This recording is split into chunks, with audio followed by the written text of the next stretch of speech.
Welcome back dito sa channel natin. Bagong taon, bagong proyekto na naman yung aabangan natin. Andito tayo ngayon sa ginagawa na bagong Pasig City Hall.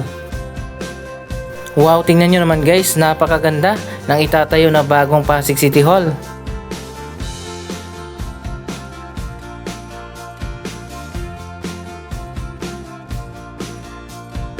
Last year ay sinimulan na nga yung demolition at ngayon ay tapos na. Magsisimula na yung actual na construction.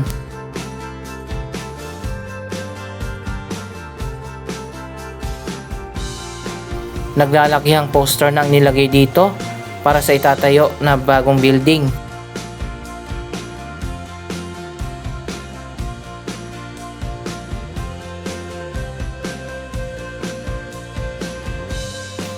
Ito na nga ang pinaka-modern na City Hall dito sa ating bansa, ang magiging legacy ng mayor ngayon na si Vico Sotto.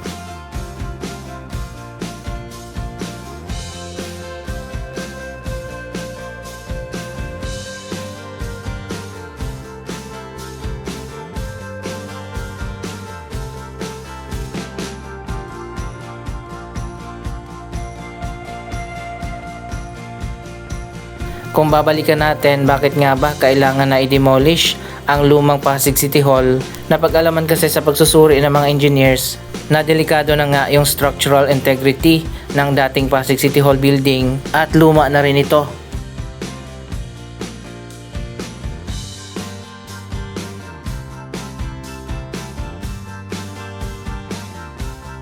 So ayun guys, pasensya na kayo dahil napaka-traffic talaga dito sa area na to. Dito kasi umiikot yung lahat ng sasakyan sa may City Hall papunta doon sa likod sa may palengke.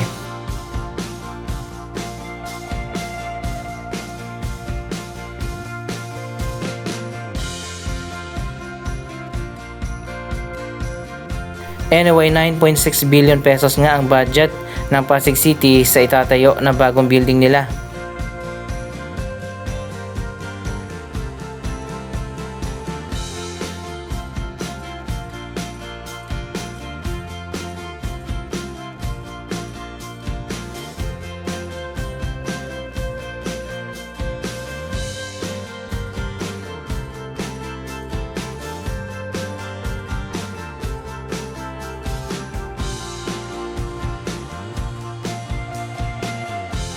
Dinisenyo pala ito ng kilalang architect na si Royal Pineda na isa ring Pasigueño.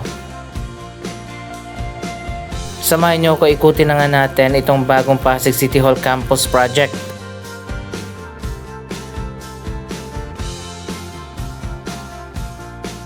Bakit nga ba tinawag ito na campus? Magiging integrated kasi ang lahat ng mga building dito kung saan magtatayo nga ng 3 building.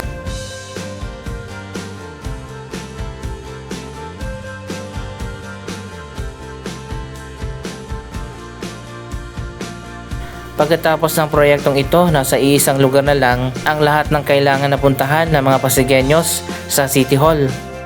Napaka-modern din ang disenyo ng building na ito, sustainable din ito at environment friendly.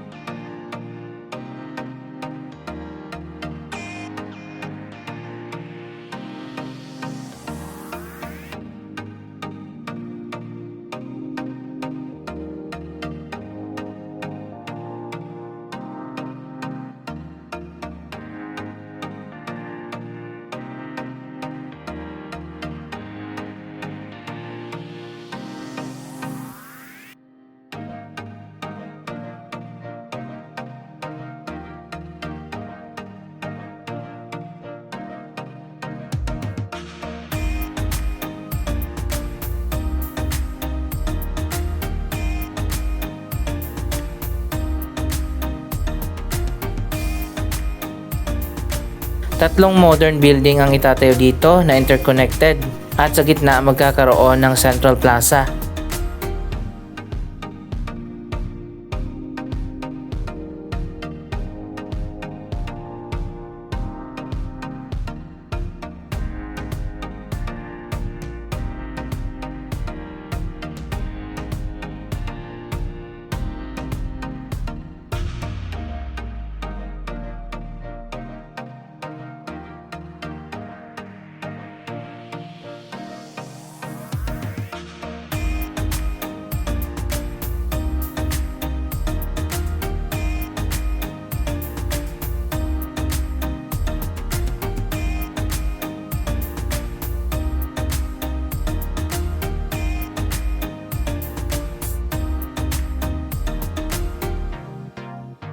Ngayon pa lang makikita naman natin napakaganda ng gusaling ito kapag natapos na.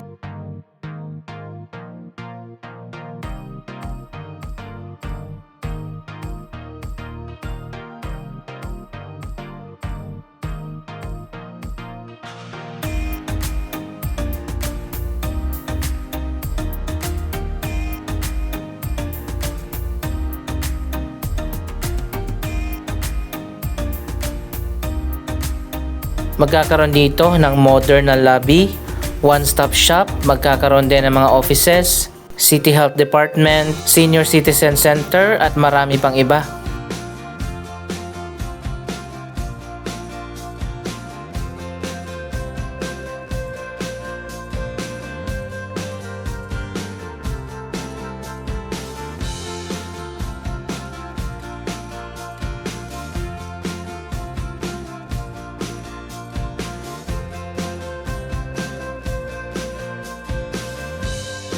Mapapasana all ka na lang talaga kapag natapos na ang proyektong ito. Ayan, makikita nyo naman napaka-modern na mga opisina dito.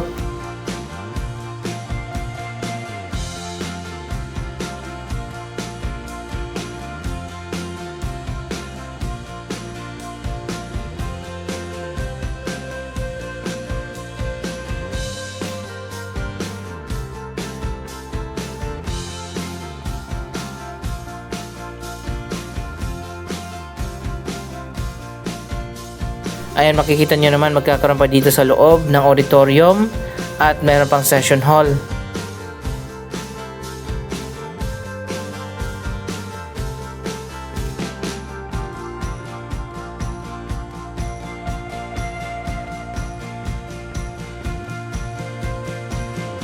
Hindi lang ang bagong City Hall ang gagawin dito, magkakaroon din ng redevelopment o renovation ang Pasig Palengke.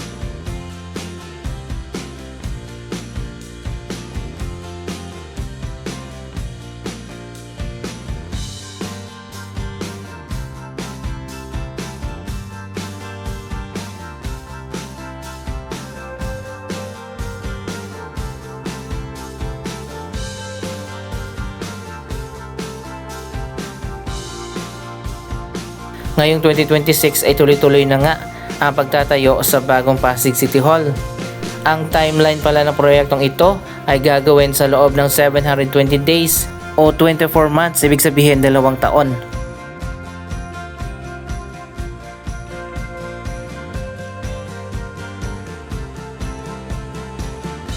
Grabe, napaka-modern nito, tingnan nyo. Magkakaroon pa nga dito ng mga walkway, garden, at drop-off area para sa mga sasakyan, pati na sa mga bus.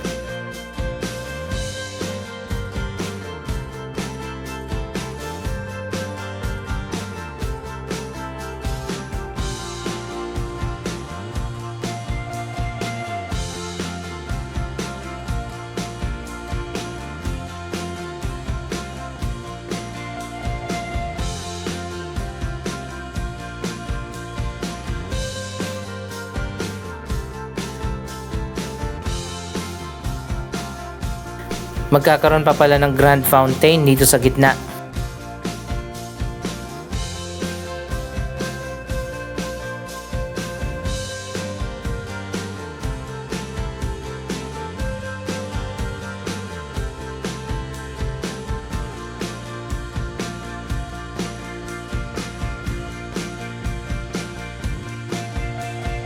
Nasa 2 hectares pala itong lawak ng buong Pasig City Hall. 1 hectare lang yung tatayuan ng building. Ang kalahati nito ay dedicated sa mga open space katulad ng mga park at garden.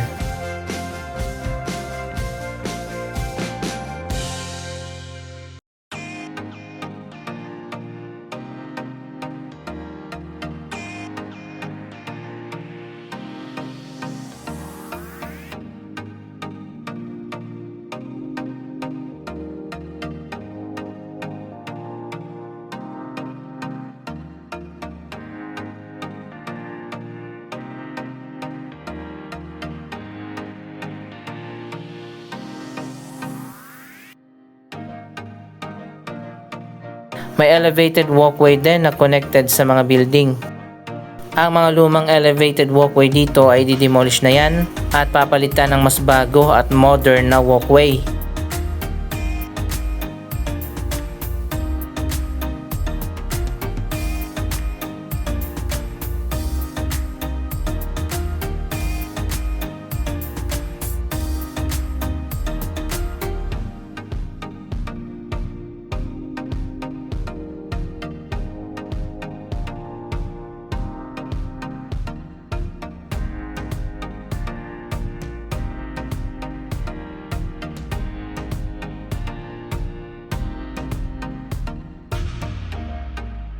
Anyway, nasabi ko nga kanina na kasama rin sa proyektong ito ang renovation ng Pasig Palengke o Pasig Mega Market.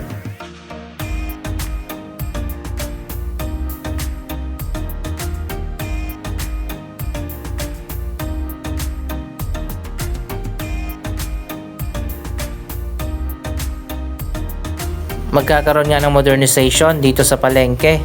Finally, magiging maayos na rin ito.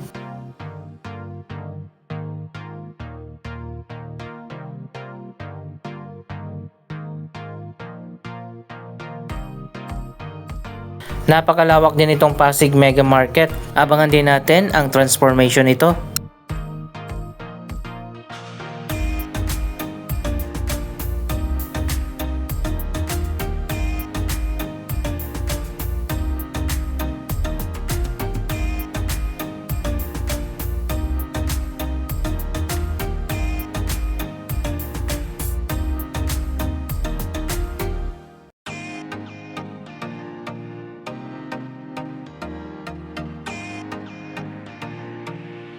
Magiging focal point pala o magiging sentro ng proyektong ito ang revolving tower.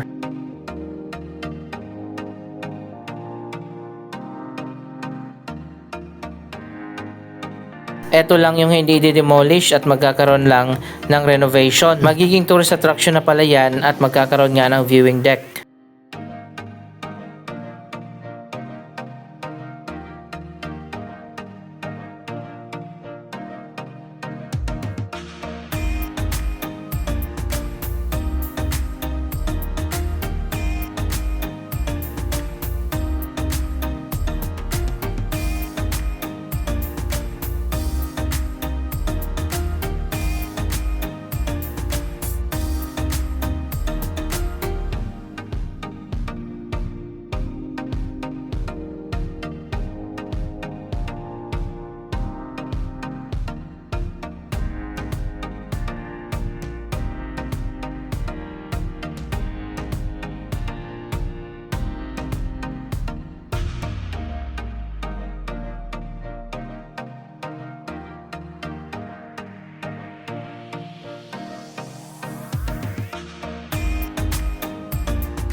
So ayan guys, excited na ba kayo sa transformation ng Pasig City Hall Campus?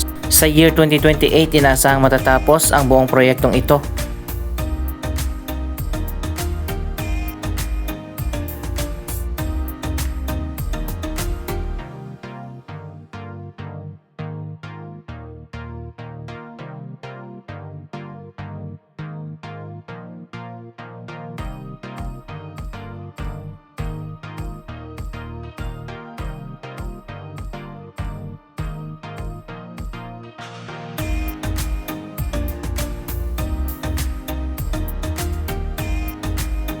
Abangan natin ang major transformation ng lugar na ito, lalong-lalo na dito sa Pasig Mega Market. Sana maging mas malinis na at mas modern.